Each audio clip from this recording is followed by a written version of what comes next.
afternoon and or evening, depending on where you're at in the world. Today is Monday, the 1st of June, 2020. I'm Brock Jennings. And I'm Peter Clark. And this is Stumbling Block. And generally, when we begin these shows, we always have some hilarity and some interesting things. Maybe we will have that. If the spirit inspires us to some laughter, that would certainly be welcome, but I think it's a bit of a more somber time. There's not a lot of hilarity going on in the world right now. Yeah, exactly. Well, I think you and I are both connected to the Twin Cities. Yes, absolutely, and we've even had some small amount of rioting here in Madison. Really? Mm-hmm. There was some in Germany. It was in Berlin, I think. I did hear something in Tübingen yesterday, but I couldn't figure out what it was. But so I'm not sure. But I don't think so. I think the only protests and things in Germany were in Berlin. But what has it been like in Madison?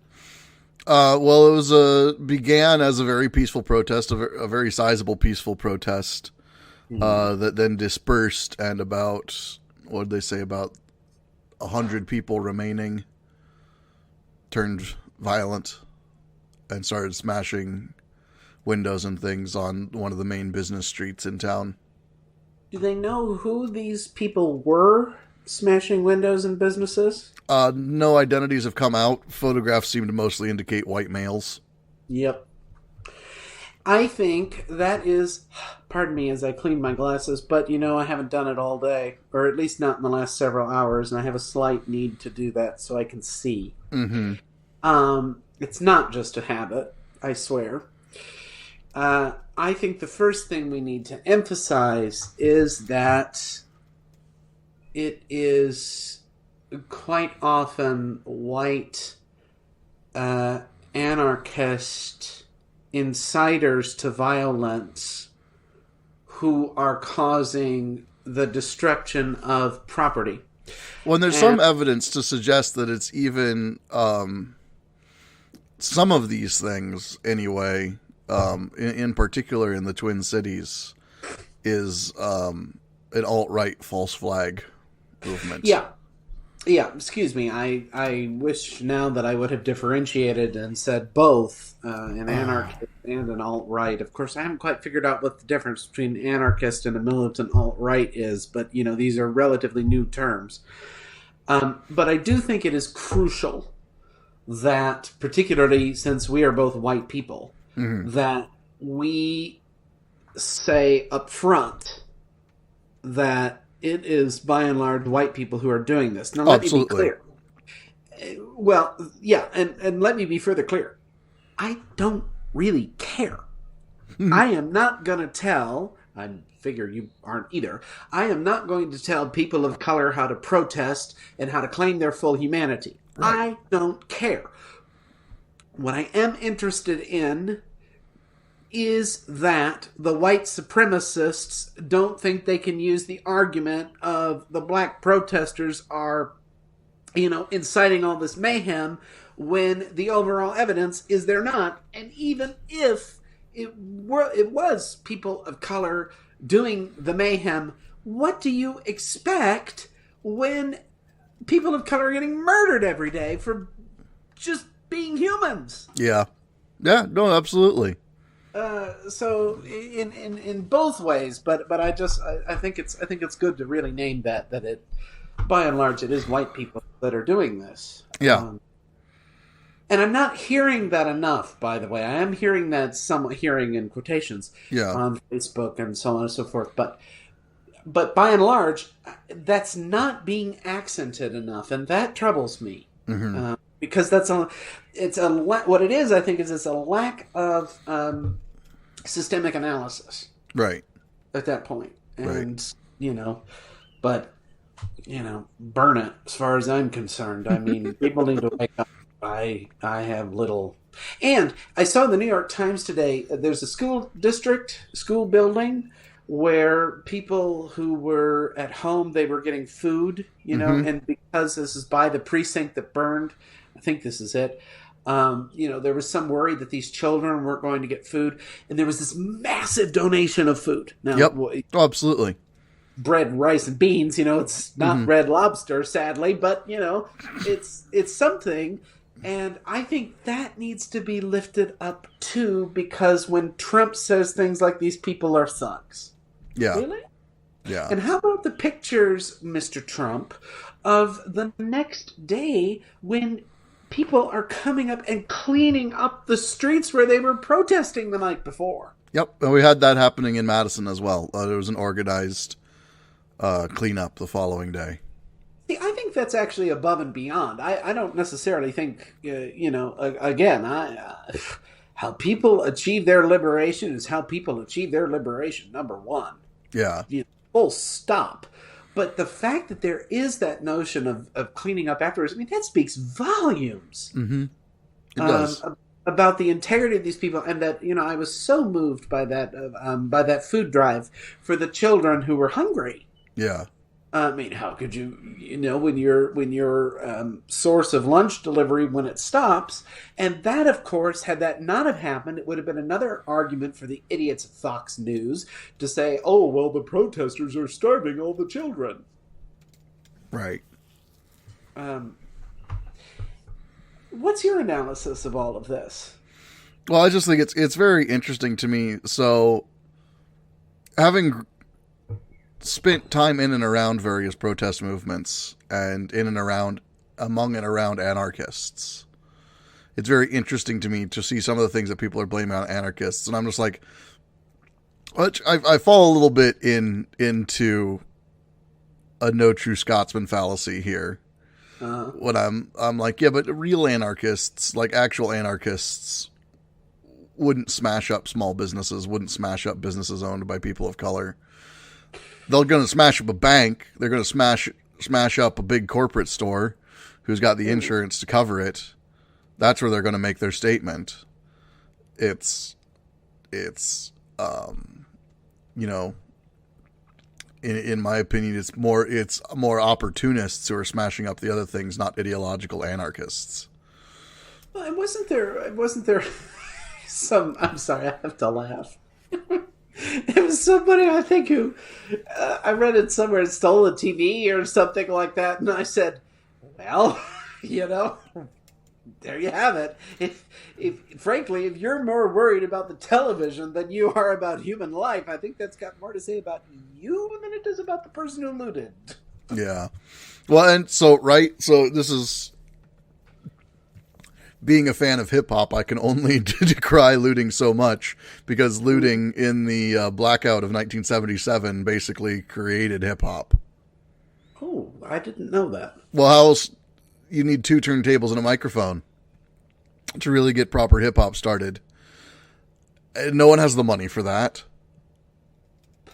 And so what happens is people start looting big box electronic stores during the 1977 blackouts in New York City.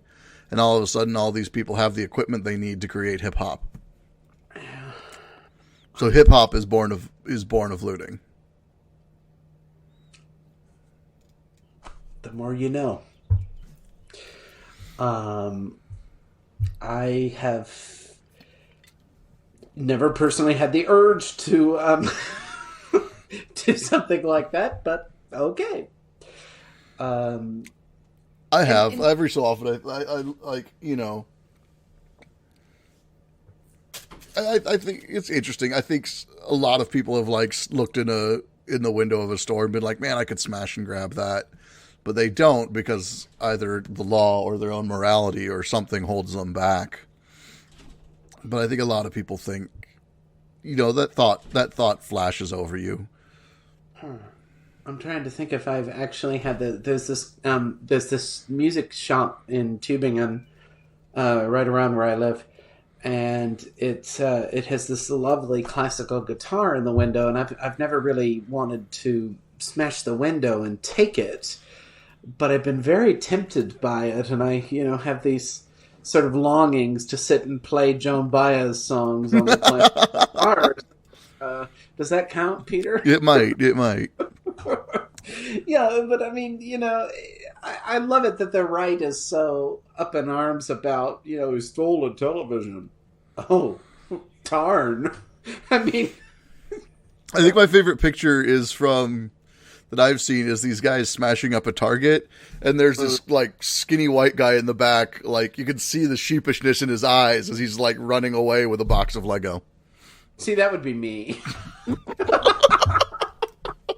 Wait, a box of what? Lego. What is that? Legos? Like the building brick toys? Box of Legos. Yeah, that would totally be me. Because I'd want to reclaim my childhood, and I never really played with Legos in childhood. Public service announcement, I am not going to rob anything in Tübingen, just for the record. Speaking of reclaiming childhood, probably my favorite birthday present this year is my wife bought me the 20th anniversary Boba Fett Slave One starship. What is a Boba Fett Slave One starship? It's a ship from Star Wars. Okay. All right. Well, which one is it? Which Star Wars is it from? You would have seen it in Empire Strikes Back. It's the starship that frozen Han Solo is loaded onto. I don't even remember Han Solo getting frozen. All I remember is Luke's arm cut off. Bad nerd. Bad nerd. I mean,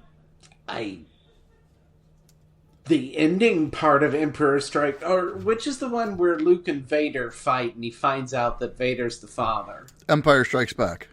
Okay, yeah, that ending fight scene is good, and I love Return of the Jedi when Vader takes off the mask, or Luke takes off Vader's mask. I can't remember. Yes.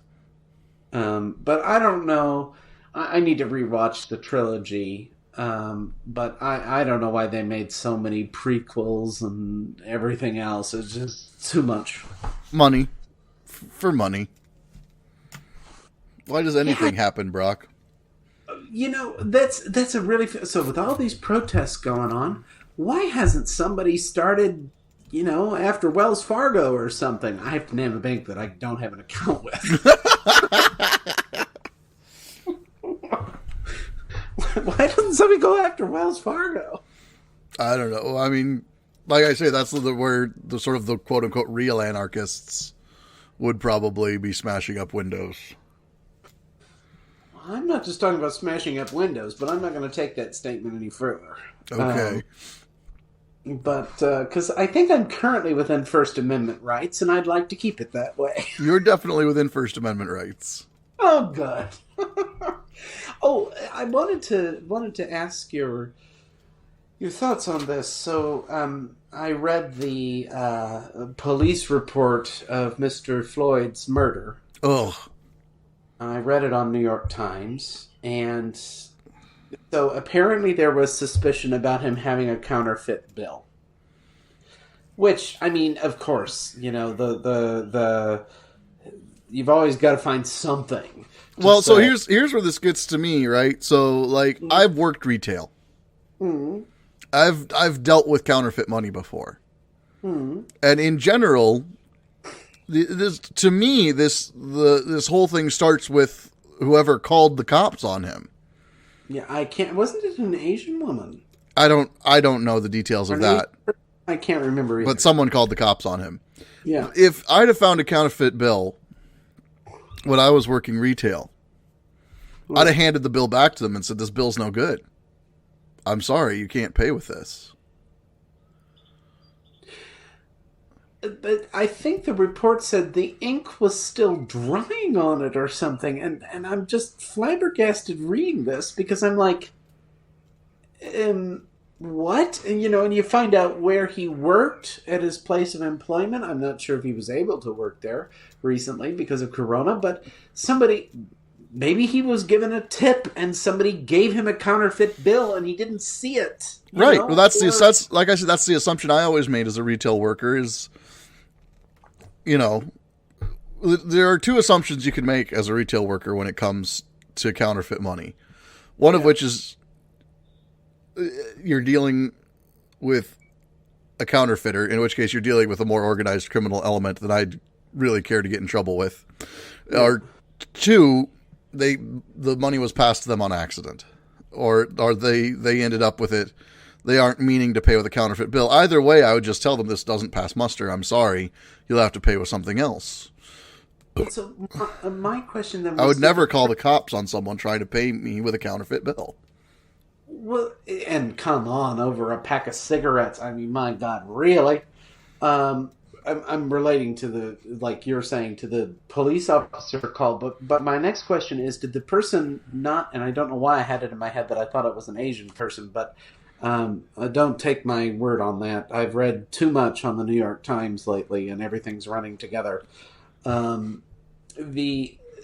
What I couldn't figure was, did the person who made the phone call, they didn't see that the bill was counterfeit? Oh, and next question, was there an investigation by somebody to see if the bill was in fact counterfeit? I have no idea. I've not heard anything about the details of that. Yeah, I'd be asking that question because I'd really like to know if in fact it was counterfeit. Mm-hmm. And so my next thing, my next thing here, and when even the Fox News people start saying it, there's something wrong.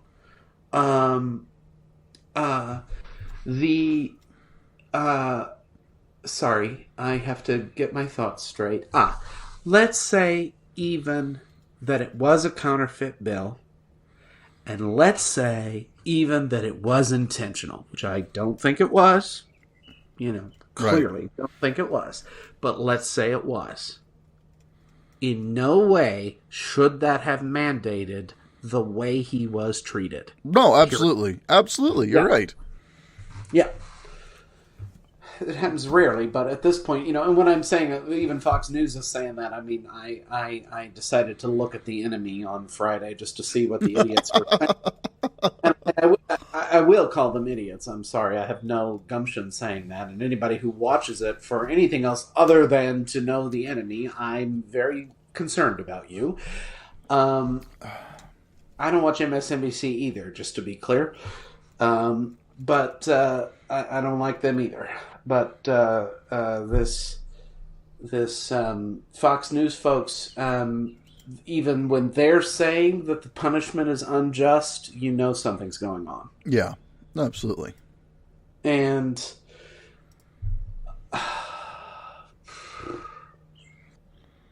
what do we say about this theologically, Peter? Well, theologically, I mean, clearly we've immediately two things come to mind in terms of how this was handled in terms of violations of good theology. Yeah. One, the viewing of our fellow brothers and sisters in humanity as being in the image of God, the image of Christ. Right? Yeah, that was absent. You mean by the police officer doing it? Yeah. By the police officer doing it. That was absent. And clearly we're failing to follow the 8th commandment, as explained by Martin Luther in the Small Catechism.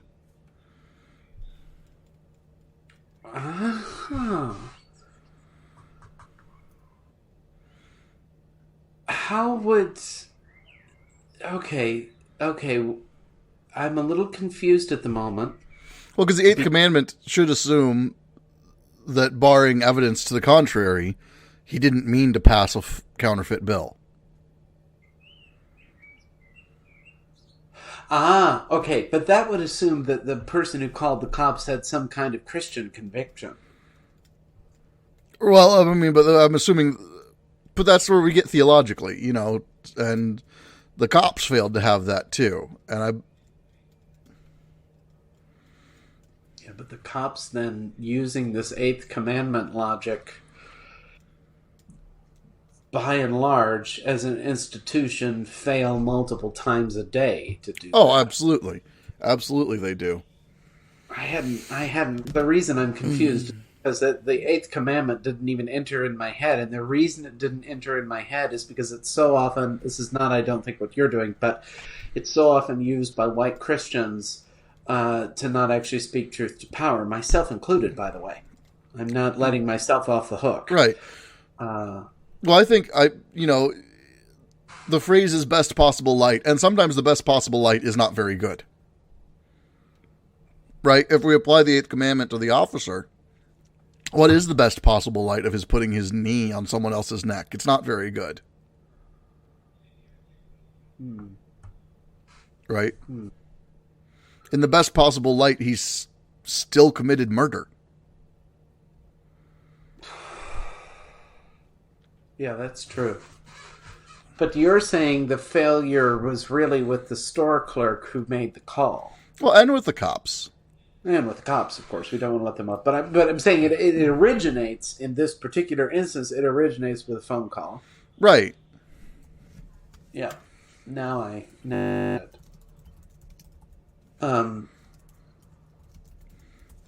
this is a problem that we saw that very same weekend, with the woman that led the woman that threatened to call the cops on the black bird watcher in Central Park. Well, the black bird watcher in the Central Park, that was just Karen. That woman was just being a Karen. Did you see that comment? Oh yeah. She went full Karen on me. I didn't actually know what that was. Well, you know me. I'm so ignorant to Reddit and subreddit, and I'm not just using that as an excuse. I'm genuinely ignorant of this. I'm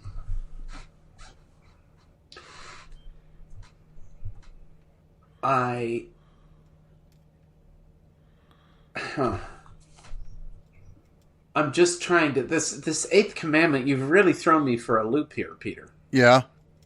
As you can tell. Yeah, I can tell. I think that was your intention here. I don't know if it was my intention, but it's not my intention.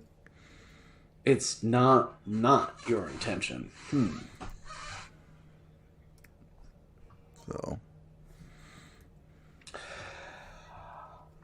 I guess my hesitation with the way Luther phrases the eighth commandment is it lets us off the hook too easily.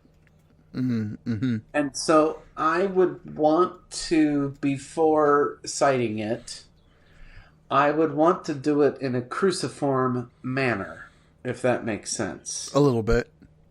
In other words, you don't get to bypass the cross and the solidarity on the margins that entails. Oh no, absolutely. And I think so. For me, one of the things right with the eighth commandment is we apply it incorrectly, right? Like the best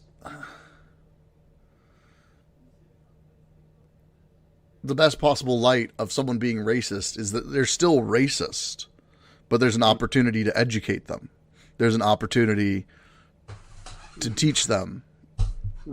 And sometimes the best possible light is that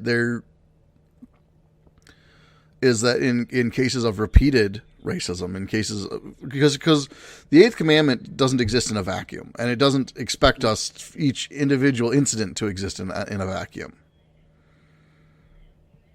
Right? A repeated liar is still a repeated liar, whether or not we take the eighth commandment into account, and we have to take then into account that they are a repeated liar. The best possible light then is that they are a pathological liar and they can't help the fact that they lie, but it still means that we don't believe what they say.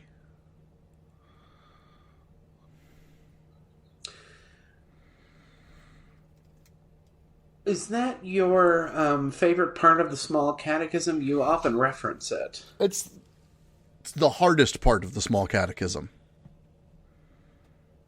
To interpret well, to act well upon, to use well. So I think I find myself engaging with it a lot because of its difficulty. Wow, yeah, you're more Lutheran than I am.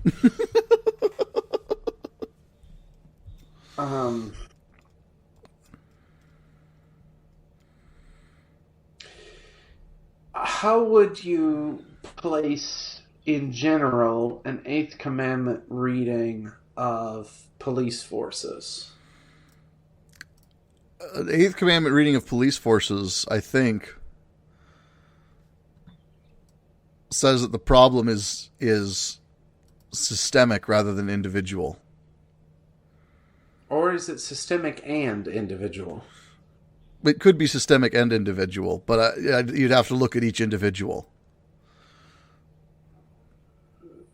Do you think it's possible for that you'd have instances where it wasn't individual as well, then? Theoretically, there are good cops out there. Yeah. But then that gets called into questions when good cops don't stop bad cops. Good cops don't stop bad cops, and it's sort of like good clergy often don't stop bad clergy. Right. And so... Good lawyers often stop bad lawyers. Right. And so then that calls into question whether or not that person really is a good cop or a good clergy or a good lawyer.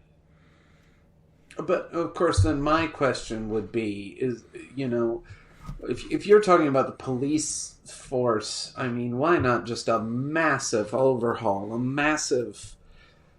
why do you need policemen and women, I suppose, with such vicious and deadly weapons, for starters?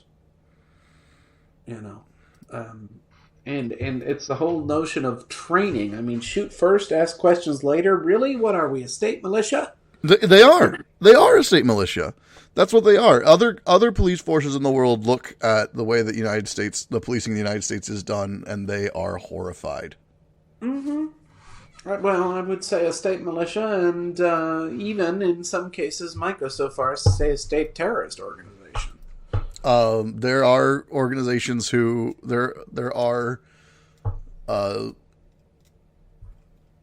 watchdog organizations who call the Brotherhood of Police a terrorist organization. It's true. Yeah. I'm not sure I would use...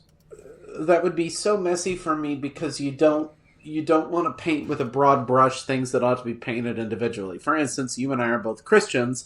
Both of us would prefer not to be called pedophiles. Right. It's true. So if you paint and we both have education in leadership in churches, and so if you think that all Christian leaders are pedophiles and you paint this broad brush, well, that means that, we get lumped into that too, and we'd rather not be. Right, but in order to not be, I think we have to make clear, we're not, but we have to make sure then that we are also not enablers of pedophiles. Right. Which is a problem that the Catholic Church has had. And not just the Catholics, the Lutherans had it about 20 years ago. Right, not to the degree that the Catholics did, but we're also not as large as the Catholics, so... We're not as large as the Catholics, and we don't have such restrictive policies on sexuality as the Catholics do. Right, it's true. And so, these things probably are helpful, but yeah, so I get the notion of not wanting to paint with a broad brush, or... I mean, on the flip side, I'll be the first person to tell you that I, as a default, don't trust the police. I understand, of course. And I think people of color would say they really don't trust the police. Right, no, absolutely. But, my my experience with police leads my Eighth Commandment understanding of the police to say that this is a fraught situation, even if it's a good police officer, and I can't assume it's a good police officer. Well, and then there's part of me that wants to say, is there such a thing as a good police officer? But then we're back to the not wanting to paint with such a broad brush thing again. Right. And, well, the thing is, if you look at exit interviews of police who leave the force prematurely, before retirement, you find that lots of good police don't make it all the way because they can't handle the bad police, because they can't take the stress or the frustration of being in and amongst that kind of systemic racism.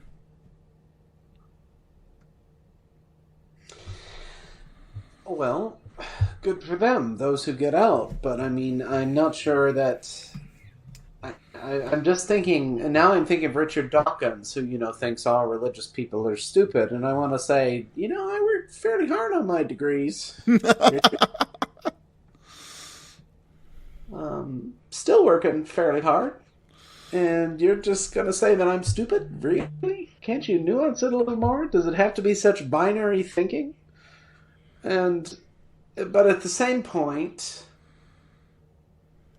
I understand and sympathize with those who want to see the police no longer be an institution. Yeah. No, absolutely. I'm friends with police abolitionists, and I'm not sure that I'm not one myself. Yeah. I think I struggled with that for a long time because it's this Lutheran first use of the law business. Really not helpful at this moment, because it sets up the state as the arbiter, and thank God there's that little exception in the Augsburg Confession that says from Acts 5, we must obey God rather than human beings if it causes you to sin.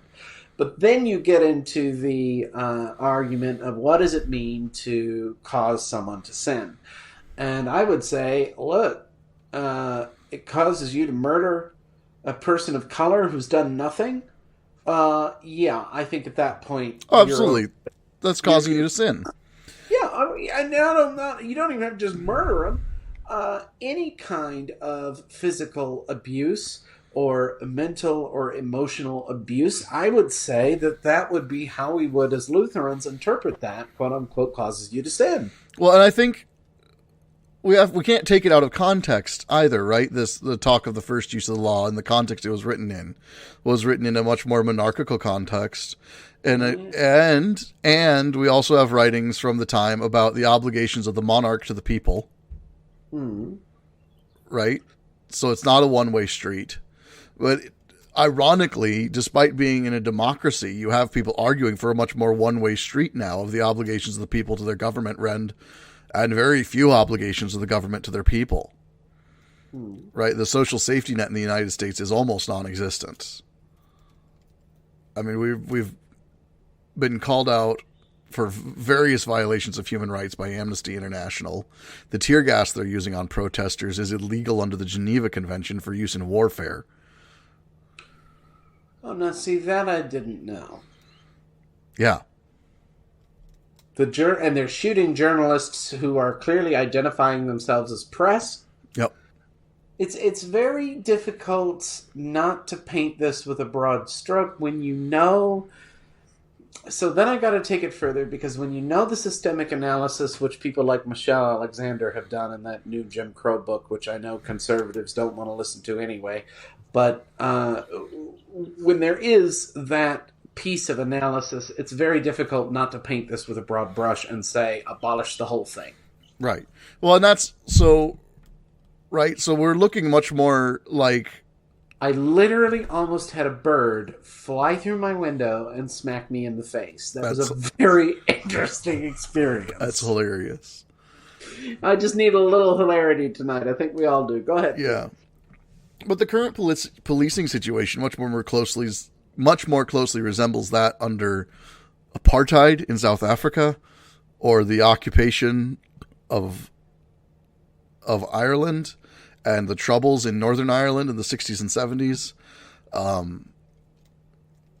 the police are acting like an occupying force rather than protectors of justice, rather than protecting and serving. So, in other words, the police are failing in their duty. Exactly. Well, The police, and I think as soon as the police became militarized in the 90s, they began to drastically fail at their duty. Well, they were failing before that, though. I know they were failing before that, but I think it became virtually irredeemable. All right, so we talk about irredeemable. Then why can't we just say abolish the police? I think the hesitancy people have there, and I know the hesitancy I have there is knowing what the police will be replaced with. Because I don't want the police to be replaced by vigilantism. In other words, you don't want Batman to come try to save the city. Right, exactly. I don't want people taking the law into their own hands. That means you're not an anarchist, Peter. I'm not an anarchist, actually. It took me years to figure this out. I appreciate anarchists. I believe that we need anarchists in the discussion. They add a very important element to it. I support anarchists. I am not one. I'm just imagining, that guy on Exposing the ELCA? Yeah. We were talking with El Dowd about him. I'm just imagining if he were listening to this, what he would say regarding you saying, I support anarchists, but I'm not one myself. I mean, I think it's a necessary thing in society to have anarchists. It's sort of like everybody needs a neo-Marxist somewhere. Right? Exactly. So, but at the end of the day, it took me years to figure this out. I was a wannabe anarchist for years, but I'm not actually an anarchist. I don't know that I ever wanted to be an anarchist. You're more of a communist. Please explain to me what you mean by that very loaded word. I mean, I mean that you believe in redistribution of wealth and goods according to need. Yeah, but to me that's just Christian.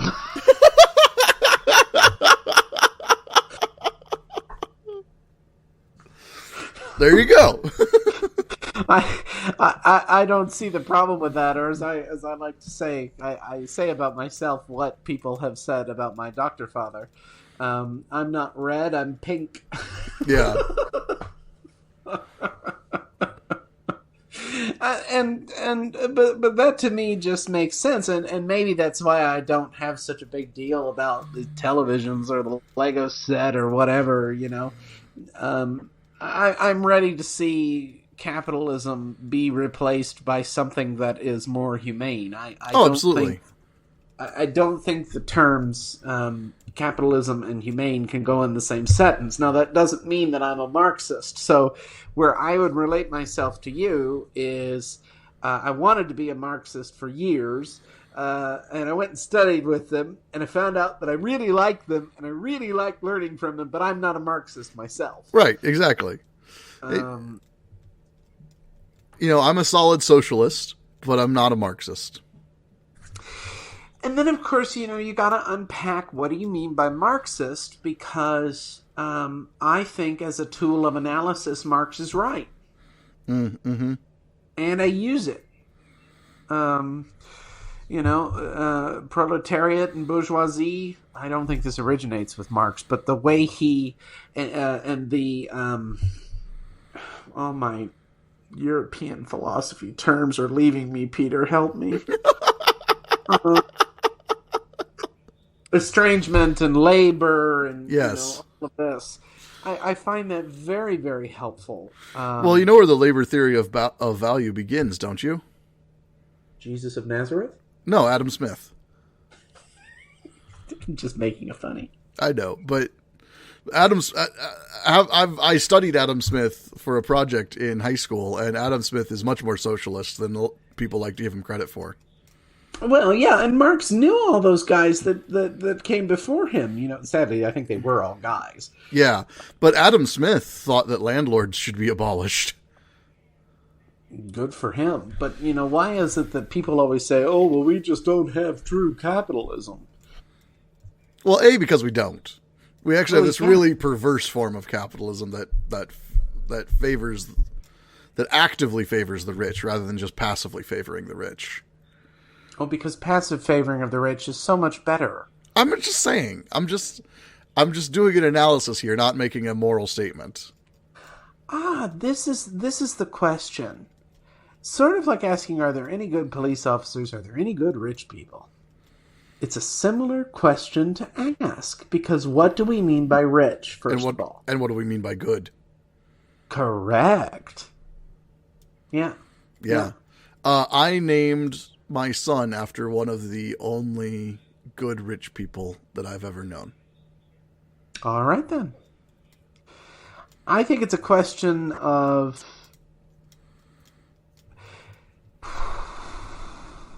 where is it directed? Where are the resources directed?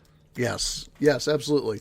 And I guess one of the only isn't fair. I've known a few rich people who direct their resources well.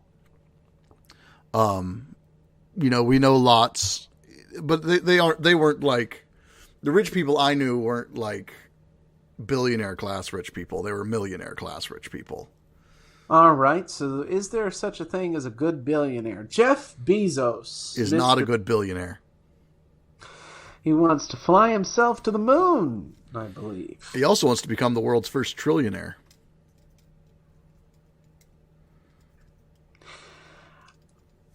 I could say something, but I want to stay within my First Amendment rights.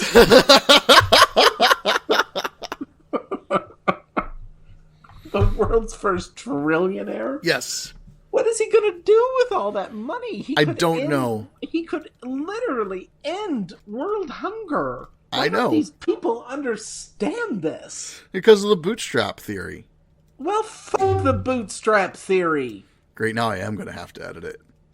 Well, sorry. No, I'm not.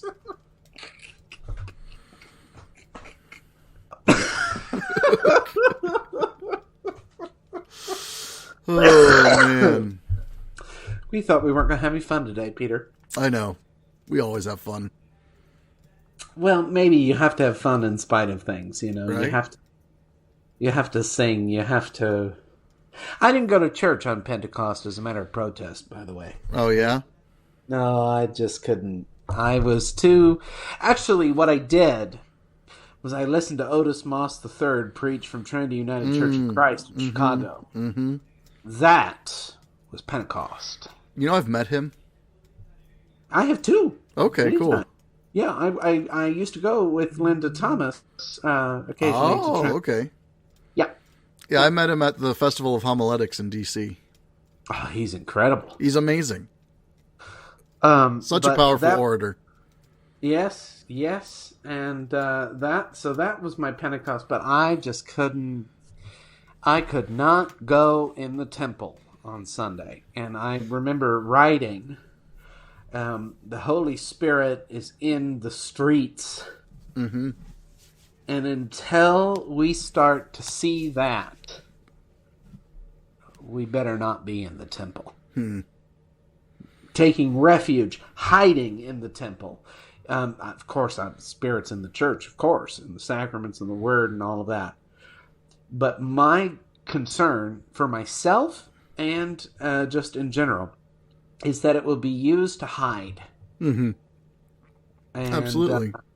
And so I think we need to speak of the Spirit in the streets and the Holy Spirit as the police station was set on fire. And I just said, burn, baby, burn. I did. That was the one time I actually used that phrase because I thought that was symbolic. I thought that was effective, and I thought it was just. When you look at the history of force by the Minneapolis Police Department toward people of color, I was lost in white theology when I was at Luther, so I wasn't paying attention to this. Shame on me, but better late than never, I guess. And yeah, so I thought that was absolutely burn it to the ground, raise it to the ground, because they've got to wake up. And will they is the question. Well, so and not only they. Let me use the. Is this the first common plural? I'm trying to learn my pronoun cases. Let me use we here. Mm-hmm. We need to wake up, but will we? Mm-hmm. Anyway, you were saying? Oh, one of the interesting things about when the police station got set on fire is that the police were all at the offending officer's house, making a wall outside of there, rather than defend their own precinct. They were defending a murderer.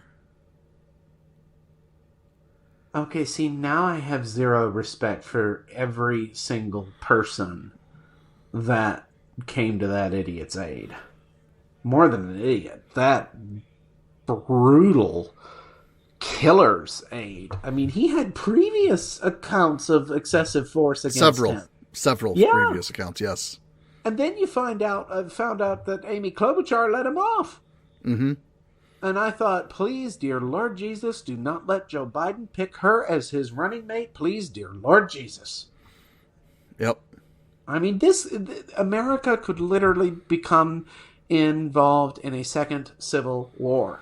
Well, that's what actually the alt-right activists who have been causing trouble want.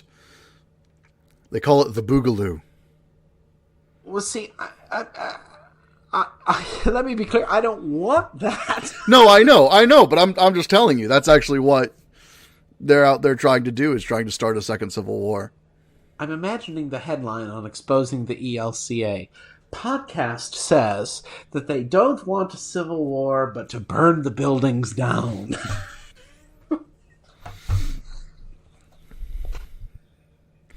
I feel like if we were going to catch his attention, we'd have caught his attention by now. I know, darn. Speaking of idiots, I spent last night watching Ann Coulter. Do you know who that is? Unfortunately, I do.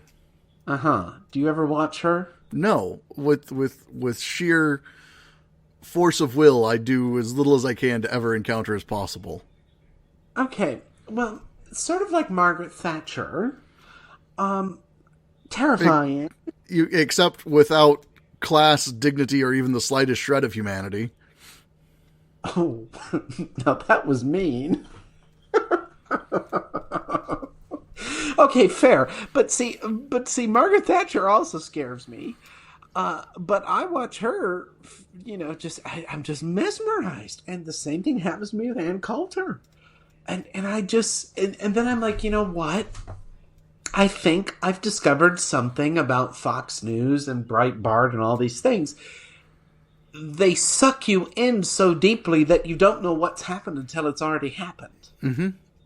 And your critical thinking skills start to go out the window. And the next thing you know, you're going, well, she's kind of amusing. And then you're going, hand slap. Yeah. But yeah, I looked at footage of her. She goes on Bill Maher and talks with Bill Maher. Yeah, Bill. I don't like Bill Maher. Oh, really? I think for a number of reasons I don't like Bill Maher. One of which is been various controversies over language he uses and things like that. He has used the N-word on the air before. Oh, really? Yep. Someone asked why he wasn't out in the streets protesting and people, and he said, "I'm a house N-word." That just sounds like a pothead with no brains. Well, and the other thing is that he platforms people that I think really don't deserve a platform, like Ann Coulter. Oh, don't forget Milo Yiannopoulos. Or Milo Yiannopoulos, exactly. Oh my God. Now that kid has really interesting hair. And I just have to say that because you're thinking, how are you even considered? We talk about the intellectual diversity and free speech and all that, but aren't there some opinions that are just wrong? Right, and that's why I don't like Bill Maher is because he brings those people on and gives them a platform. And even if he opposes them, even if he argues with them, he's still giving them a platform. Okay, so he's a libertarian. He doesn't like to be called that, but he is. He's a social libertarian. Mm-hmm. And he very much enjoys being politically incorrect. But is he that much different than, for instance, Ann Coulter? In some ways, no. So, on that note, I'm glad we got to laugh a little bit today, Peter. Me too. It's good to laugh in spite. And until we meet again, I'm Brock Jennings. And I'm Peter Clark. This is Stumbling Block. Stumbling Block is a production of Silver Turkey Studios. Our Patreon producer is Ben Dittman, our executive producer is Peter Clark, and our executive director is Brock Jennings. Our theme music is by Mirrors for Windows, and we are hosted by Podbean. We can be reached by email at stumblingblockpodcast@gmail.com. Please consider supporting us at patreon.com/stumblingBlock. And as always, thank you for listening.